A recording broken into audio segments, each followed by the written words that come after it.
Welcome to the Tech Egg. Don't get scrambled. Enjoy the video. You start by opening the folder and locating the item you want to rename. Select it once. Make sure you have right permission and no app is locking the file, because failing that will block the change. Decide on a consistent naming convention, date first or descriptive, so your files remain searchable. Once done, use right-click Rename, press F2 on Windows, or hit Return on macOS to enter edit mode and prepare the new name. You now edit the name thoughtfully.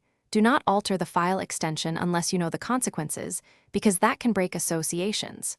For multiple files, use a bulk rename utility or a terminal command like mvloop or rename item in PowerShell to save time and maintain patterns.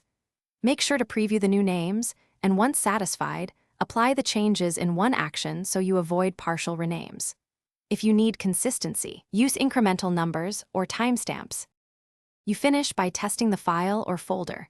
Open it to confirm the associated application still recognizes the format. If something goes wrong, restore the original name from the recycle bin or version history. That quickly undoes mistakes. If you encounter permission denied or path too long errors, make sure you have ownership or shorten folder names and move the item to a higher level directory. In short, confirm functionality, and then lock in your naming convention so future Thanks for watching. Consider subscribing if I helped unscramble your problems.